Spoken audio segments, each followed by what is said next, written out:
Hi guys, Audrey here. Welcome to part 2 of When the Comparison Test Goes Crazy.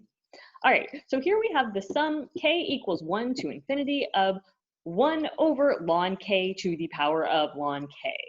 Again, our test for divergence is definitely going to fail. If we do that limit, it's definitely going to 0. So the test for divergence fails.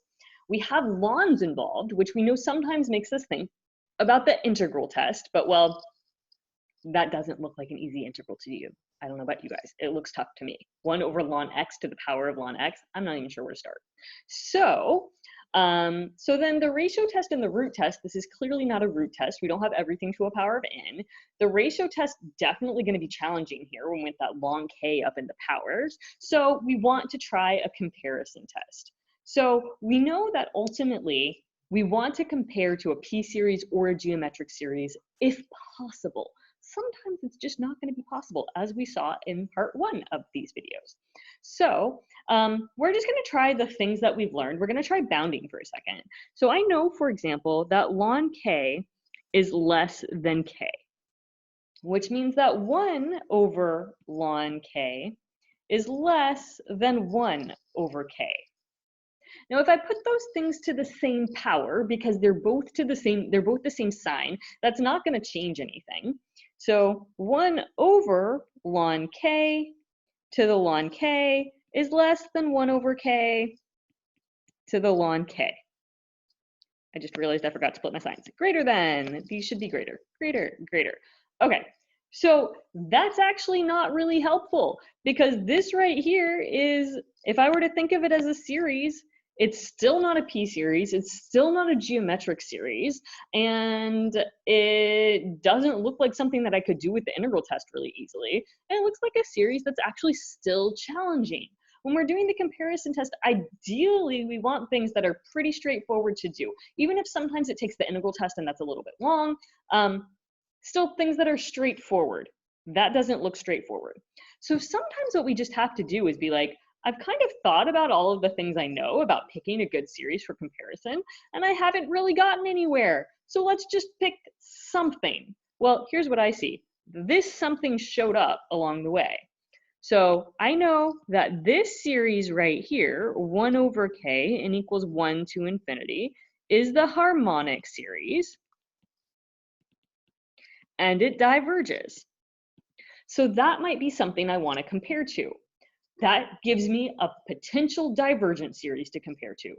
Or maybe I also saw, well, hey, then I put things to a power. Why don't I pick a series that's really similar, but that converges? So this is a p series with p is equal to 2, which is bigger than 1, so it converges. Okay, so basically we now have this idea. I could either compare to the harmonic series, which diverges, or to this p series, which converges, and see if it gets me anywhere. And I kind of picked this because that 1 over k showed up along the way, and then I said, oh, but I should have something that converges, and I had to put these things to a power, which meant that I was making those denominators even bigger, which means that there's this chance of convergence. Okay, I'm going to say that again because it's important. And it's the reason that I'm going to start by trying this one, 1 over a k squared, and not 1 over k. I know that 1 over ln k is bigger than 1 over k. But I also know that ln k to the power of ln k is much, much, much bigger than ln k itself, which means 1 over ln k to the power of ln k is much, much, much smaller than 1 over ln k itself. So what that tells me is that that denominator there is actually pretty small. And that pretty small denominator means that maybe it's on its way down to 0 quite quickly, which means that I have this gut feeling that it converges, this intuition that it converges. So I'm going to start by comparing to this convergent series. If it fails, I'll go back and try the divergent series and whatever. I just lost a little bit of time. That's all. Okay, so I have this series I'm going to compare to, 1 over k squared, that converges. So then what I want to be true is for 1 over ln k to the power of ln k, I want that to be less than 1 over k squared. So let's just work around this inequality and see if it's true. Is it true? Question mark. So this would mean that k squared is less than ln k to the power of ln k,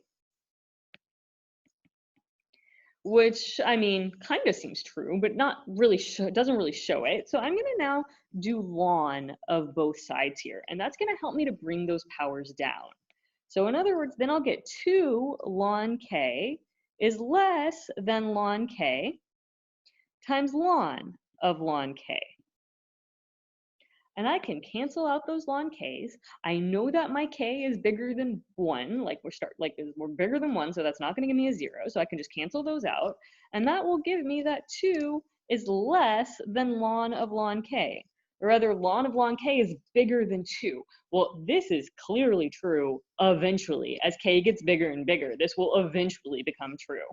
So clearly true eventually. And if you want to see when eventually happens, we can stop here, but if we want to see when eventually happens, then we can do e to the power of both sides here. So I'll have e to the ln of ln k, which will give me that e squared is less than the e and ln cancel each other out, ln k, and then I can do e again to get that k is bigger than e to the e squared. So this eventually means 4k bigger than e to the power of e squared. Great. All right, so we've shown that it's true eventually, which means that when we had these two things to compare to, we definitely picked the right one. It definitely converges. So our final answer then is that this sum, k equals 1 to infinity of 1 over ln k to the power of ln k, converges by comparison to the sum 1 over k squared. And what you should take away from this example is that sometimes all of our techniques for picking series of comparison don't really get us anywhere. And you just gotta try to develop an intuition, pick something, and go for it. And that thing that you pick, as we know, ideally we want to compare to p-series or geometric series. So try picking one of those. If it works, awesome. If it doesn't, go back and pick something else. If this had failed, I would have gone back and tried comparison to the harmonic series. All right, that's all. Bye, guys.